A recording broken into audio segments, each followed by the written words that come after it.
Hello, everyone. Welcome back to another episode of the English podcast Conversation for Beginners.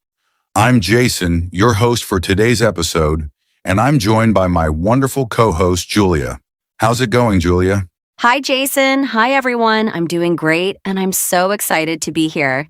Today's topic is such a useful one, especially for those who might be struggling to find a language partner or don't have the chance to practice with others regularly. Exactly. Today, we're going to dive into a really common question we get from beginner English learners. How can I practice speaking English if I don't have a partner? Many people think that to improve speaking skills, you absolutely need someone else to practice with.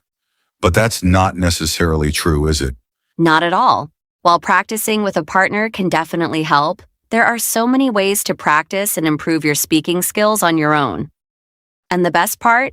Many of these techniques are easy to do and can fit into your daily routine, no matter where you are.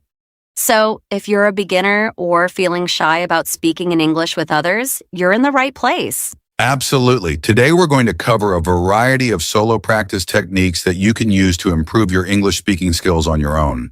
And by practicing these methods, you can actually build a solid foundation in English before you even start speaking with others. So, Julia, why do you think it's important to practice speaking English, even if you're doing it alone? Great question, Jason. Practicing alone is not only a great way to build confidence, but also to develop a sense of how English sounds and flows. When you practice regularly, you train your brain to think in English and become comfortable forming sentences. This way, when you eventually speak with someone, you'll feel more prepared and natural.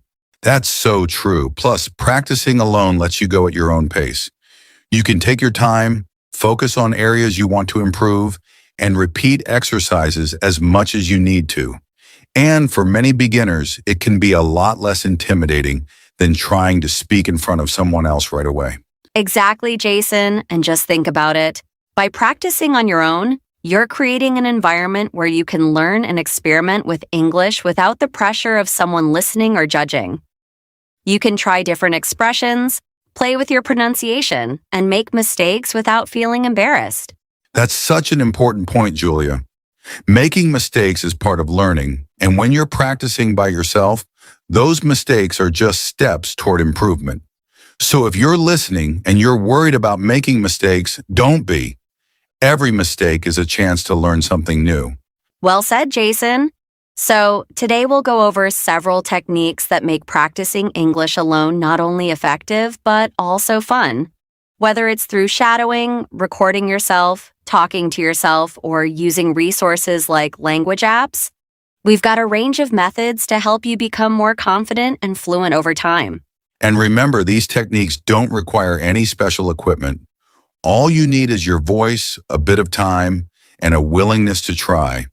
By the end of this episode, we hope you'll feel motivated and ready to give these solo speaking methods a try. Yes, and if you're already excited about learning new ways to practice, stick around because we're about to dive into our first technique right after this. So grab a notebook, get comfortable, and let's get started on this journey to practicing English speaking, solo style. All right, let's dive into our first technique. One of my favorites, the shadowing technique. Julia, do you want to explain what shadowing is? Absolutely, Jason. So, shadowing is a technique where you listen to a native English speaker, like in a podcast, video, or even a movie scene, and then try to repeat what they say right after them, almost like an echo. You're basically following along with their pronunciation, rhythm, and intonation as closely as possible. Right, and it's really effective for improving how natural your English sounds. The goal isn't necessarily to understand every word right away, but to get a feel for how English is spoken. Julia, any tips for beginners who might find it a bit fast? Great question. Yes, for beginners, it's helpful to start with short, simple sentences at a slower pace. You can even try slowing down the audio slightly. Many platforms like YouTube or podcast apps allow you to adjust the speed. Start at, say, 0.75x speed and work your way up as you get more comfortable. Perfect. And shadowing also helps train your listening skills and pronunciation at the same time, which is a big advantage. It's almost like having a mini conversation, But instead of thinking of what to say, you're focusing on how to say it. Exactly. And since you're repeating after a native speaker, you're learning the natural flow of English, which can help make your speaking sound less robotic. Another tip is to practice with content that matches your interests. If you enjoy cooking, try shadowing cooking shows or recipes. If you like travel, find a travel vlog to shadow. That's a great idea, Julia. Practicing with something you enjoy keeps it interesting, and you're more likely to stick with it. And for anyone listening, remember that you don't have to be perfect. The point is to keep practicing and getting more comfortable with how English sounds. Definitely. And as you practice, you'll notice improvements in your pronunciation and confidence. Plus, shadowing is something you can do anywhere, even if it's just a few minutes a day. Absolutely. So, grab a video or podcast you enjoy and give shadowing a try. It's a simple but powerful way to level up your speaking skills. Let's move on to our next technique, recording yourself. This is a powerful method for building confidence and improving your speaking skills. Julia, could you explain why recording yourself can be so effective? Of course, Jason. When you record yourself speaking in English, you get a chance to hear exactly how you sound. It's like getting a snapshot of your pronunciation, intonation, and fluency. By listening back, you can notice areas to improve, like certain sounds you struggle with or words that don't come out as smoothly as you'd like. Exactly. And when you hear your own voice, you might notice things you don't catch while you're speaking, like if you're pausing too much or saying frequently. It's a great way to become more self-aware and track your progress over time. Right, and to keep it interesting, you can record yourself talking about different topics. Start with simple things, like describing your daily routine or your favorite hobby. As you get more comfortable, try talking about a recent movie you watched or an article you read. This also helps expand your vocabulary. That's a great tip. Also, you don't need fancy equipment. Just use your phone or a simple recording app. And don't worry about making mistakes. The point is to practice and learn from what you hear. Exactly, Jason. And one thing I'd recommend is to try recording the same topic multiple times. You'll notice improvements in your pronunciation and fluency each time, and that's incredibly motivating. It's like seeing yourself progress step by step. Definitely. So for everyone listening, give this a try. Start with just a minute or two of recording. And remember, the goal isn't to sound perfect. It's to get comfortable and learn from each recording. Well said, Jason. So grab your phone, hit record, and watch your English speaking skills grow. All right, let's talk about a fun and effective technique, talking to yourself.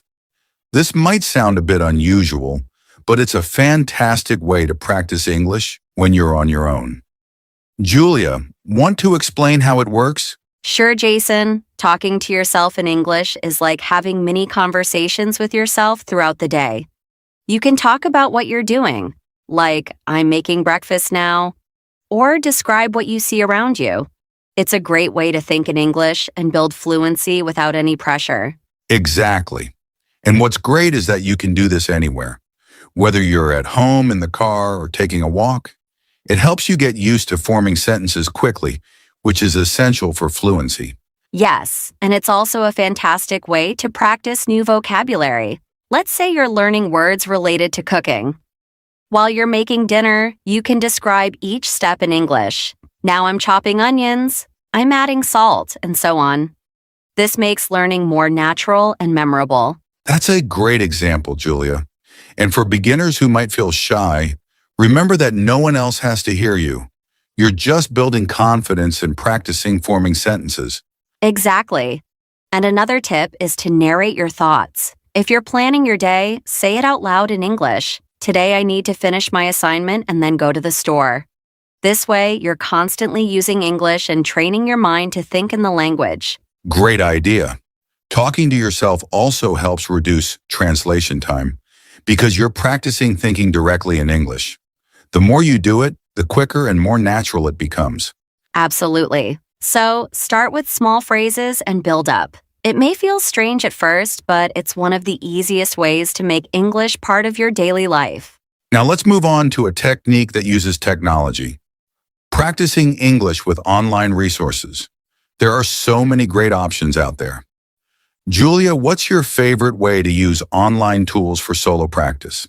I love using language learning apps, Jason. Apps like Duolingo, Babbel, and HelloTalk are great because they offer interactive exercises and quizzes to help you build vocabulary and improve grammar.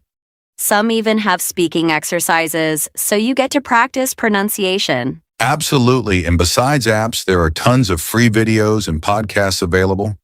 You can listen to English content on YouTube or Spotify about topics that interest you, like travel, cooking, or personal development. It's a great way to hear native speakers and pick up new phrases. Yes, and if you want to be more active in your learning, you can pause the video or podcast, repeat what you heard, or even take notes. That way, you're not just passively listening, you're practicing speaking and thinking in English too. Great point, Julia. Another useful resource is language exchange sites like Italki or Tandem, where you can connect with native speakers. Even if you just use it for text practice, it helps build confidence in expressing yourself. Right. And there are also English learning communities and forums like Reddit's R English Learning, where you can ask questions and engage with others. Practicing writing is valuable too, and these communities can help you feel supported. So true, and remember, with online resources, it's important to use them actively. Try to speak along with videos, join discussions, or record yourself talking about what you've learned. Exactly, Jason. Online resources make it easy to practice anytime, so take advantage of them. Let's dive into our final technique for today, reading aloud. This is such a simple yet powerful way to practice speaking English on your own. Julia, do you want to explain how reading aloud can help? Absolutely, Jason. When you read aloud, you're practicing pronunciation, fluency, and even your listening skills. It gives you a chance to focus on how each word sounds and to experiment with different tones.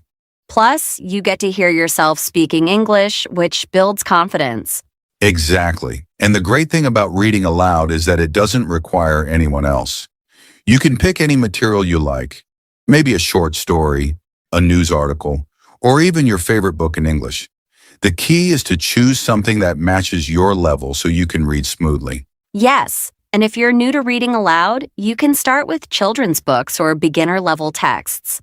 They usually have simpler vocabulary and shorter sentences, which makes it easier to read confidently and focus on pronunciation. Great tip. And another idea is to record yourself while reading. This lets you listen back and notice any areas for improvement, like certain sounds that need work or where you might be reading too quickly. That's a great strategy, Jason. Also, reading aloud helps you get used to the natural flow of English sentences, which can improve your overall fluency. It's almost like practicing for a speech or presentation, but without the pressure. Exactly, Julia. And for those who want to challenge themselves, try reading a dialogue from a play or a script. It's a fun way to practice different voices and emotions, which can help with conversational skills.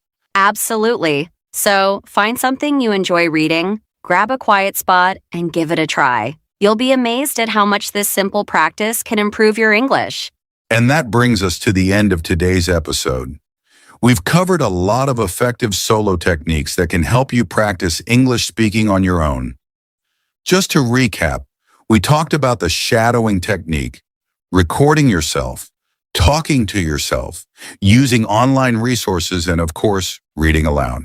That's right. Each of these techniques is designed to help you build confidence, improve pronunciation, and get comfortable thinking in English, even without a partner. The best part is that they're all flexible, so you can practice whenever and wherever works best for you. Exactly, Julia. And remember, practice is key. The more you use these techniques, the easier speaking English will feel. Start small, be consistent, and don't be afraid to make mistakes. They're all part of the learning process. Absolutely. So, here's our call to action for you. Choose one of these techniques and try it out today. Whether it's recording yourself, shadowing a video, or reading aloud, take that first step. And as you progress, mix in more techniques to keep things interesting. And if you found this episode helpful, make sure to subscribe to our channel for more English learning tips. We have new episodes coming every week to support you on your journey to fluency. Thanks for joining us, everyone. Keep practicing, stay motivated, and remember, you're not alone in this journey. We're here to help you every step of the way. Until next time, happy learning, and we'll see you soon.